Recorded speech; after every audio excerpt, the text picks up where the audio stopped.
Hey guys, welcome back to Margot Watches Movies. My name's Jake Margot. Tonight we're talking television. We're talking Terminalist Dark Wolf episode 5. It was another really solid episode. I really love this show. So much so I actually went back and watched the first season in between these last week's episode and this week. One little thing I thought that was cool is they do actually mention Rafe Hastings in that first season, which I never knew in like 2 or 3 watches. I guess his name never stuck out, but we get a lot of Rafe Hastings in this episode. Cut between him and Ben, who is tracking down Eliza, coming off the events of last episode, who shot him in the back and we think betrayed the team.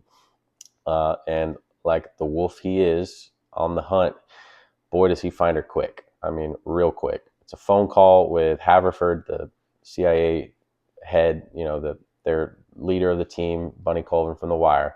And lets her know he's on the hunt, and then we cut and he's found her at her hiding spot immediately. Just literally immediately finds her. And we get this little scene of him like, yo, what the hell? Why'd you do that? And she kind of explains, wait, I'm not all that bad. I left you alive, didn't I? There's a tracker in this case, by the way. And we've been monitoring Haverford. We think he is working with this Iranian asset that has been mentioned many times, this 20-year intel asset. We think he's maybe flipped to the other side. So that's why I was on my own mission. I had nothing to do with the ambush at the end. And then we cut between these two, right? And then to Rafe, who starts the episode with the 2 bodies in the car that he escaped in that they start off that like sequence with at the end of last week before the ambush kicks off. They shoot the 2 people in the back. He finds out one of them is still alive.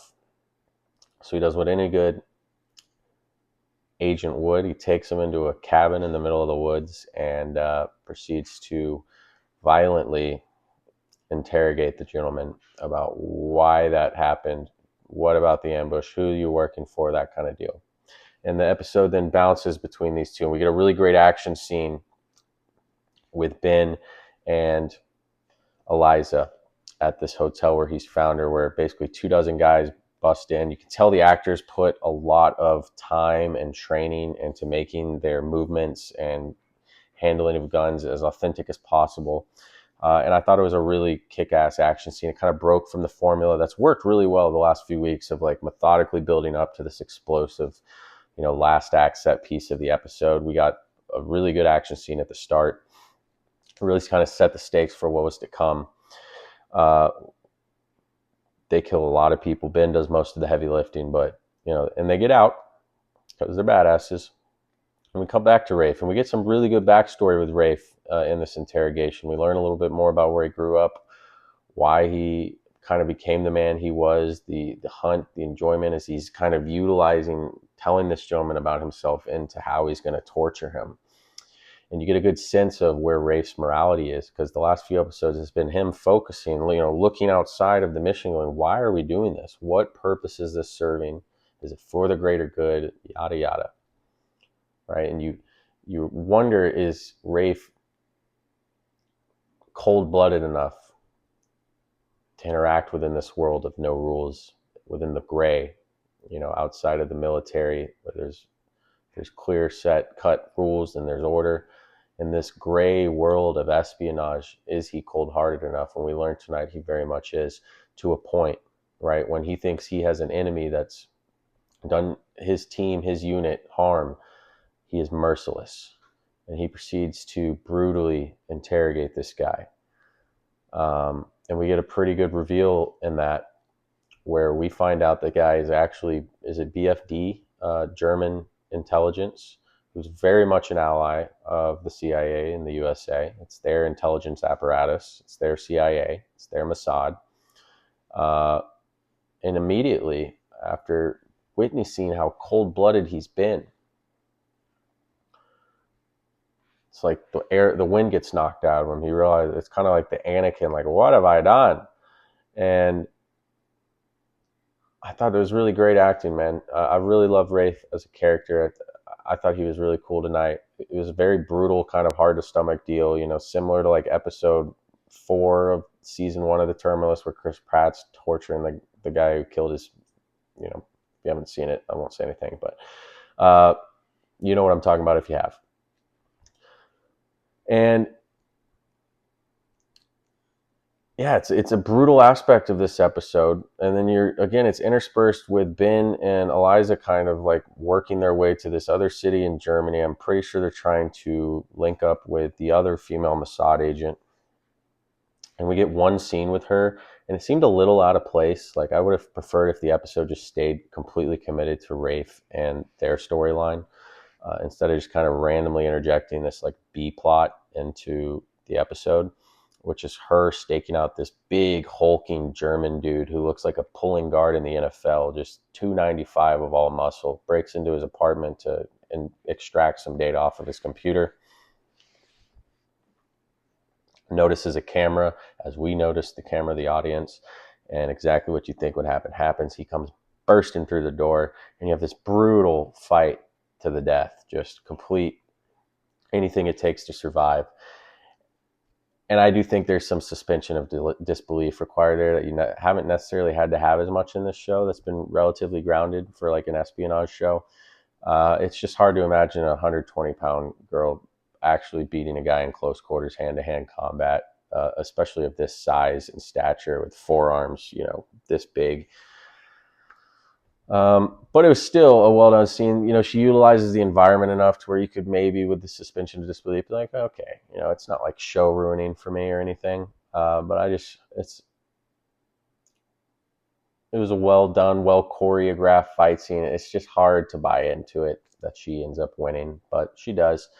And then again, with the reveal of Rafe, his world's shattered, and I think that he's there to kind of juxtapose what Eliza's telling Ben about that Haverford they think has flipped and is working against them. And then people keep showing up, right? Like in all of these things, even when Michael Ealy was killed in episode 3, the ambush at episode 4, these gentlemen showing up to the hotel. They do mention she has a tracker, but then as they're in a car on their way to Germany, a 5-hour car ride that they set up, Taylor Kitsch puts on the title song, the credits song, Simple Man by Lynyrd Skynyrd. Cut to 2 people on a motorcycle driving between cars, looking in the window. Tension ratchets up. They find the car they're in, and they place a bomb on the top. Ben yells, "Get out!" They jump. It explodes. He barely makes it with his life, but after he kills the 2 people, because this guy kills everyone, he's a badass, he walks around, and we have lost Eliza, which I thought was a shocking character death. She for sure seemed like someone that was going to make it to the end. I was very surprised by that. Takes the bracelet off her wrist that the daughter gave her and kind of stumbles off, and it's basically the end of the episode. Yeah, I mean, a lot happens in this show for something that kind of felt like it was stepping out of like the team and isolated on really the core group of characters that it's wanting to tell the story about. Got some good action. One scene, it just felt a little out of place. I would have maybe thought that scene with the other Mossad girl could have been like the cold open of next week. Just keep it lean, mean on the 2 storylines.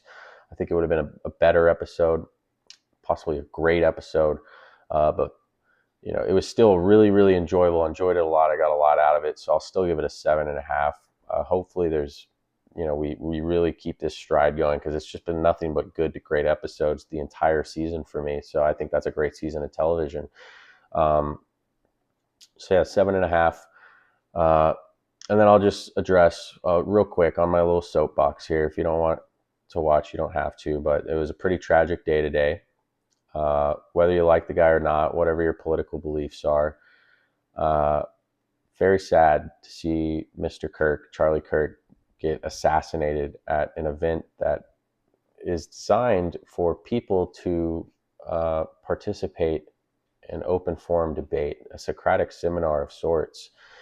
The very ideals of what the country is founded on and what America is about is expressing your ideals, having someone counter those ideals with their own, and trying to reach some type of compromise, or maybe you don't, but words and debate is what this country is based off of. And the fact that this country is at such a divisive point where political violence is like becoming more common, it's like back to the 60s again, if you know history, except now you have cameras everywhere, and every frame of it is in 4K, and it's gross and it's tragic and it's sad, and you get to see all these people online celebrating it, or it just adds so much toxicity to such a tragic day. And I don't know, why is it only politics? Like my channel, right? There's, and not to compare, because I'm not, I have 88 subscribers, 87 subscribers at the time of this, but in all forms of society, there's people coming in like, yeah, I like this movie. No, I didn't like this movie. Okay. Why is it that politics, or yeah, I like the Cowboys. Oh, I like the Eagles. Okay. We're not killing each other over it.